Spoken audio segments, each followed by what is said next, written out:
वज़ीर आज़म से इंडोनेशियन सदर की मुलाकात, बाहमी दिलचस्पी के अमूर पर तबादला ख्याल। वज़ीर आज़म शहबाज शरीफ ने काहिरा में D8 सरबराही इजलास के मौका पर इंडोनेशिया के सदर इज़्ज़त माब प्राबोवो सुबियांतो से मुलाकात की। वज़ीर आज़म शहबाज शरीफ ने इज़्ज़त माब प्राबोवो सुबियांतो को सदर का ओहदा संभालने पर मुबारकबाद दी। दौरान मुलाकात दोनों रहनुमाओं ने बाहमी दिलचस्पी के अमूर पर तबादला ख्याल किया, जिसमें दो तरफा ताल्लुकात बशमूल सियासी, तिजारती और इक्तसादी अमूर के अलावा कसीरुल जहती फोरम्स पर ताउन शामिल है। इक्तसादी और तिजारती ताल्लुकात को मज़ीद मुस्तहकम करने की भी ज़रूरत पर जोर देते हुए दो तरफा ताल्लुकात को बरकरार रखने के लिए करीबी राब्ते में रहने पर भी इत्तेफाक किया गया। इस मौका पर वज़ीर आज़म शहबाज शरीफ ने कहा कि इंडोनेशिया पाकिस्तान का काबिल भरोसा तिजारती शराकतदार है। इन्होंने खास तौर पर पाम ऑयल फराहम करने वाले मुल्क के तौर में इंडोनेशिया के किरदार को सराहा। वज़ीर आज़म शहबाज शरीफ ने सदर प्राबोवो सुबियांतो को दौरा पाकिस्तान की दावत भी दी, जो इन्होंने कबूल कर ली।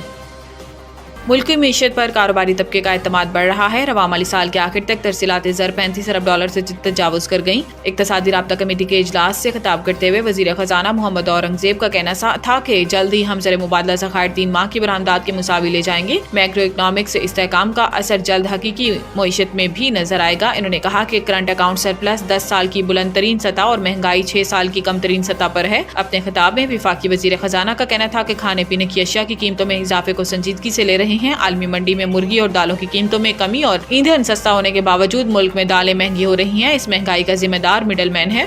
दूसरी तरफ इक़्तिसादी राब्ता कमेटी के एलामी में कहा गया कि बुनियादी अशिया की कीमतों में नुमायां कमी से अवाम को रिलीफ मिला। आटा, मिर्च, डीजल, पेट्रोल, दालें, प्याज, चीनी समेत कई अशिया सस्ती हुई।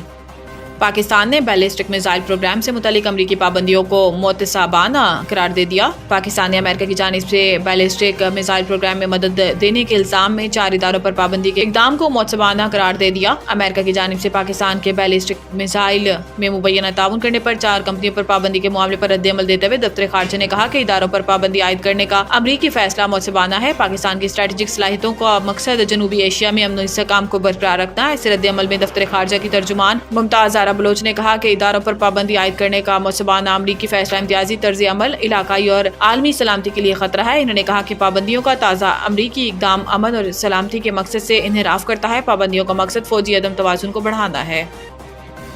नॉन फाइलर्स की बड़ी गाड़ियां और ज्यादा जायदाद खरीदने पर पाबंदी। तरमीमी बिल असम्बली में पेश। कौमी असम्बली में पेश करदा बिल की मुजवजा तरमीम के मुताबिक नॉन फाइलर्स पर 800 सीसी से बड़ी गाड़ियां खरीदने पर पाबंदी होगी। नॉन फाइलर्स मखसूस हद से ज्यादा जायदाद और शेयर्स नहीं खरीद सकेंगे। इसके अलावा टेक्स्ट और बैंक अकाउंट्स ओपन नहीं करा सकेंगे और मुकर्रर करदा हद से ज्यादा पैसे भी अकाउंट से नहीं निकाल सकेंगे। मुजवजा तरमीम के तहत नॉन फाइलर्स एक हद से ज्यादा बैंकिंग ट्रांजेक्शन नहीं कर सकेंगे। इनके सिक्योरिटीज और म्यूचुअल फंड्स में सरमायाकारी पर भी पाबंदी होगी। नॉन फाइलर्स को सिर्फ मोटरसाइकिल, रिक्शा और ट्रैक्टर खरीदने की इजाजत होगी। गैर रजिस्टर्ड कारोबारी अफराद के बैंक अकाउंट्स मुंजमद किए जाएंगे। बिल में मुजवजा तरमीम के मुताबिक नॉन फाइलर्स 800 सीसी से बड़ी गाड़ियां नहीं खरीद सकेंगे। इन्होंने सिर्फ मोटरसाइकिल, रिक्शा और ट्रैक्टर खरीदने की इजाजत होगी।